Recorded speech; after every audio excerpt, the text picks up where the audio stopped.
जगद्गुरु तुकोबरायांनी परमेश्वर भेटावा म्हणून तळमळ केली. तुम्ही सुद्धा तो भेटावा म्हणून त्याला हाका मारत जा. कधीतरी म्हणत जा, देवा का भेटत नाहीस? तेरा पता नहीं लगता,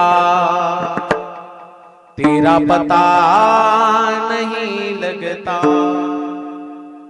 भगवान कहाँ मिलता है, भगवान कहाँ मिलता है, भगवान कहाँ मिलता है, भगवान कहाँ मिलता है।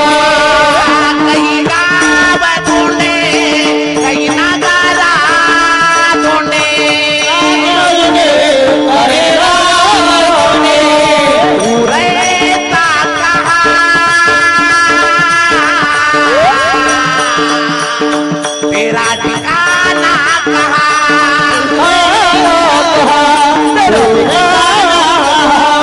तेरा पता नहीं लगता, तेरा पता नहीं लगता, भगवान कहाँ मिलता है, भगवान कहाँ मिलता है, भगवान कहाँ मिलता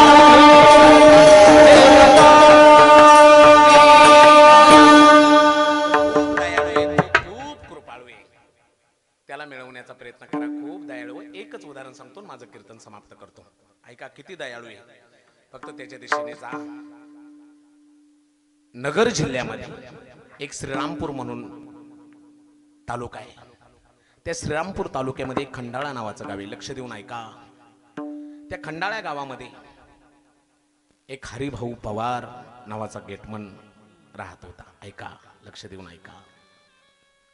त्या खंडाळा गावावरून कोल्हापूर गोंदिया एक्सप्रेस, महाराष्ट्र एक्सप्रेस, ऐका, सगळ्यात लांब धावणारी गाडी त्या खंडाळ्या गावावरून जात होते. ऐका, इंग्रज सरकारच्या काळामध्ये तिथलाच हरिभाऊ पवार गेटमन म्हणून नोकरीला होता. पण पांडुरंगाचा निश्चिम भक्त. पांडुरंगाची वारी आजपर्यंत कधी त्याने चुकवली नव्हती. नेमकाच इंग्रज सरकारच्या काळामध्ये नोकरीला लागला आणि पांडुरंगाची वारी आली. मनामध्ये विचार केला, पंढरीच्या पांडुरंगाची वारी चुकून देणार नाही.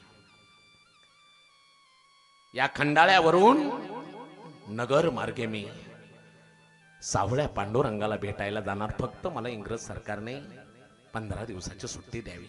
पत्र लिहिण्यात आलं. जोहार मायबाप जोहार.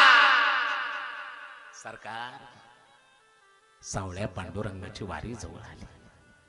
आमच्या महाराष्ट्रामध्ये पांडुरंगाच्या वारीला, आषाढीच्या वारीला खूप मोठं महत्व. परत वर्षभर सुट्टी मागणार नाही, फक्त 15 दिवसाची सुट्टी. सरकार, मायबाप द्या हो. हवं तर माझा 15 दिवसाचा पगार कपात करा, मला 1 रुपया नको. फक्त माझ्या सावळ्या पांडुरंगाची वारी मला चुकवायची नाही हो. आता इंग्रज सरकारला काय माहित कसला पांडुरंगन, कसली वारी. घेतला कागद तो अर्जाचा आणि टाकला फाडून. डोळ्यातून पाणी आलं. अरे नाही सुट्टी मिळत, पण येईल काहीतरी निरोप, दया येईल माझी. 5-6 दिवस गेले, निरोप आला ना इंग्रज सरकारचा. मनामध्ये विचार केला, अरे नोकरीला आहे, कोण 15 दिवसाची सुट्टी देणार आहे?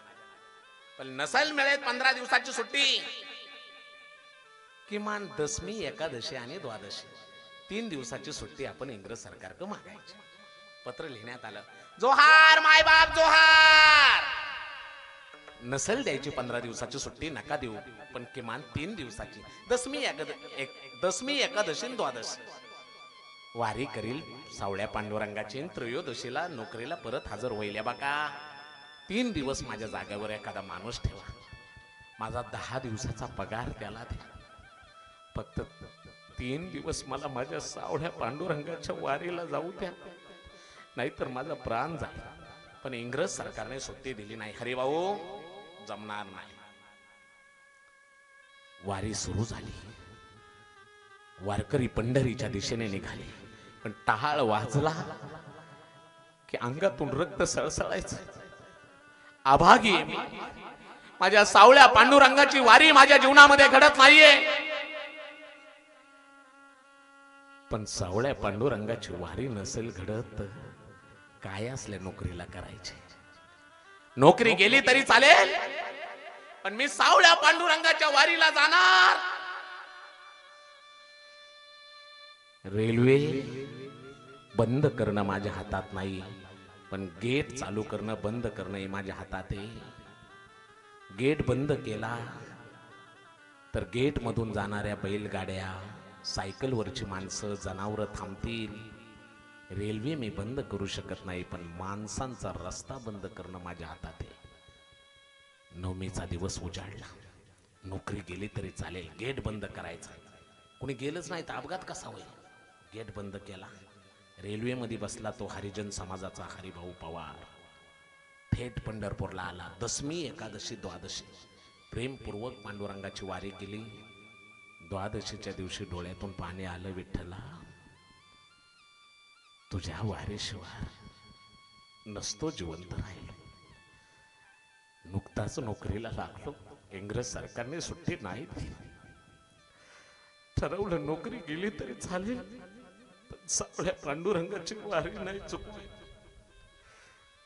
रेल्वे बंद करू शकत नव्हतो विठ्ठला. गेट बंद करून आले. कोणी गेट उघडला असेल, कोण जगला असेल, कोण मरण पावला असेल, काही मला माहित नाही. पण तुझी भेट झाली, आता होईल त्या शिक्षेला मी भोगायला तयार आहे. येतो बाबा, येतो. तो हरिभाऊ पवार आला. गेट वर गेला नाही, डायरेक्ट आपल्या डिव्हिजनला गेला. इंग्रज सरकारच्या पुढे लोटांगण घातलं. जोहार मायबाप जोहार. क्षमा असावी, क्षमा असावी सरकार. तुमच्या परवानगी विना 3 दिवस सावळ्या पांडुरंगाच्या वारीला गेलो. नसतो त्याच्या वारीशिवाय जिवंत राहिलो. कोण मेला असेल, काय झालं असेल, मला काही माहित नाही. तुमची परवानगी न घेता मी पंढरपूरला गेलो. क्षमा असावी, द्याल ती शिक्षा भोगायला मी तयार आहे. इंग्रज अधिकारी म्हणला, ए हरिभाऊ, का असा वेड्यासारखा बोलतोयस? रोज गेट बंद होत होता, गेट उघडत होता. रोज इथं येऊन सकाळी सया करायचास, आणि कुठे 3 दिवस वारीला गेलता रे? काय असं काय येड्यासारखं बोलतोय? नाही सरकार, दशमी, एकादशी, द्वादशी सावळ्या पांडुरंगाच्या वारीला गेलतो. ए हरिभाऊ, वेड्यात काढतो का आम्हाला? रोज सकाळी यायचास, सही करायचा, पुन्हा जाऊन गेट चालू करायचा, गेट उघडायचा, रेल्वे आल्यावर बंद करायचा, आणि काय असा येड्यासारखा बोलतो? रोज रजिस्टरवर सह्या आहे तुझ्या, सह्या बघ. येडा बनवतो का आम्हाला? दाखवा रजिस्टर. तो हरिभाऊ ज्यावेळी रजिस्टर पाहायला गेला, आश्चर्य पहा, जिथं जिथं सही होती हरिभाऊची, ती सही सामान्य माणसाची नव्हती.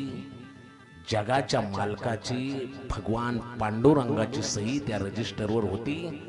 जिथं विठ्ठलाने सही केली तिथं बुक्का आणि तुळशीचं पान पडलं होतं. कळालं हरिभाऊला, माझा पांडुरंग, माझा सावळा पांडुरंग माझ्यासाठी पंढरीहून इथं गेटमन म्हणून आला.